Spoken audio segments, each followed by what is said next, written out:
can't wait to hear what's in your heart, Chris. Take it away. Yeah, what an amazing topic. Awareness is the starting point of creating the new you, the new life that you desire.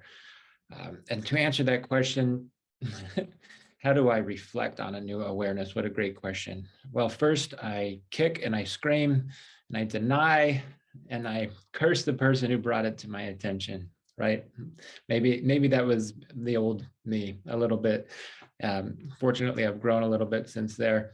And I was actually recently blessed with an experience where somebody brought something to my attention that I had to reflect on. So this just happened recently, a few weeks ago. So perfect timing. I was out to dinner with my girlfriend and a very close friend of mine. We were out celebrating, and the three of us always have incredible conversations about spirituality, philosophy, life. We were talking about different business ideas for her, and it was a great exchange and all that. But the next day my friend called me up and he's like, hey, I want to talk to you about something I noticed last night while we were all talking, in particular when we were talking about your girlfriend and to her. I noticed that you kept telling her she should do this and she should do that, and I know you're trying to be helpful, but I don't think she cared for that too much. I don't think she wanted to hear you tell her she should do this and should do that. And so, of course, I kicked and screamed and denied it and resisted and cursed him. Now, I know I've been growing because my response was one of gratitude. I was very grateful that he brought that to my attention. And so to reflect on that, first, I want to make sure that I'm in a really good space, a good state of mind. I want to be calm. I want to be present. And so after getting off the phone with them, I went into a quick meditation.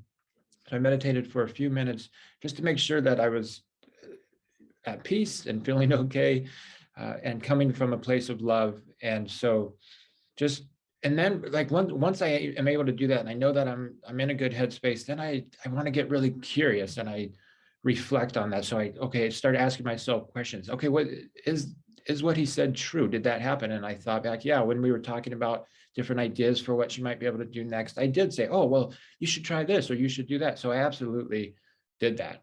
Right. So yes, what he said is true. There was some truth to that. So that's a good question to start with.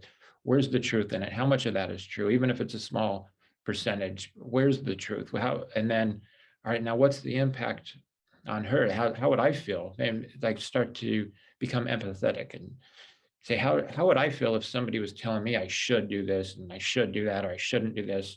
I don't think I would feel very good about that. Even if I knew their intention was to try to be helpful, I don't think I would like somebody telling me I should or shouldn't do anything. And I know that I don't. And so I know the impact is a negative one, because I know that it would impact me negatively to be on the receiving end of that.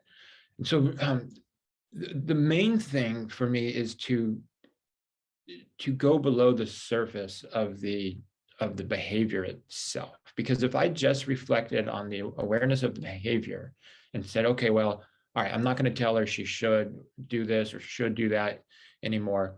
But if I don't go below that and get to the underlying root of the behavior, the intention that's driving the behavior, then I might just change the behavior, but still do something very similar because I'm not getting to the root. So I might, instead of saying you should do something, I might say, hey, you can try this, or what about doing this? And I'm still going to give her advice, just in a different form. And that's not what I want to do. So I'm reflecting now on my intentions, because behavior is a reflection of our true intentions, whether it's conscious or not. That's what's going on. Our behavior reflects our intention, and our behavior is driven by our intention. So I want to know what my beliefs are, what my intentions are driving that particular behavior. And so this is where it can get kind of hard, because you have to really take a look at yourself, and ask some tough questions. Why would I tell her she should do something? I like to think of myself as helpful, and I want to be supportive and all of these things, but telling someone they should do something, that's a controlling behavior. That's me thinking I'm right. I have all the answers. If you would just listen to me, you can have a wonderful life. That's not who I want to be at all. That's not the type of belief I want to have about myself and other people. So I was able to go below the surface level and get to the driving belief or intention and make a shift there. So reflect on that. Okay, well, how can I be more aware of that intention, and how can I so not just change that surface level behavior, but then have the same intention or belief, but how can I actually make a shift there? And then that's going to really make an impact on my behavior moving forward. I'm not going to just cover it up with a similar but slightly different behavior.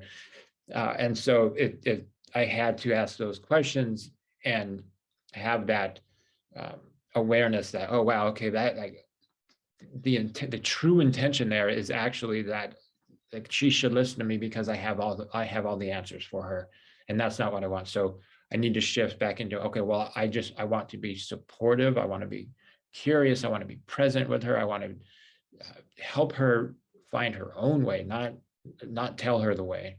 And so that that really is how you make major changes and grow, is to get to that root level. And so in the past, I never would have been able to do that. I would have just been offended by what my friend told me. It would have hurt so bad. I wouldn't have wanted to reflect at all. I wouldn't have wanted to dive in. It may have even damaged the relationship I had with this person. But now, again, like I said, I'm so grateful that he brought that to my attention, because that is a gift. That is a true gift to me. And he is a dear friend for doing that. And I thank him for his bravery as well. But then also, again, it's going deeper than just the behavior, thinking about the impact, thinking about the belief behind it, the intention behind it, and then how can we shift our intention so that we're not doing anything like that moving forward, that we are coming from a place of love and support, and what the intention that we want to have versus the intention that's there unintentionally. All right.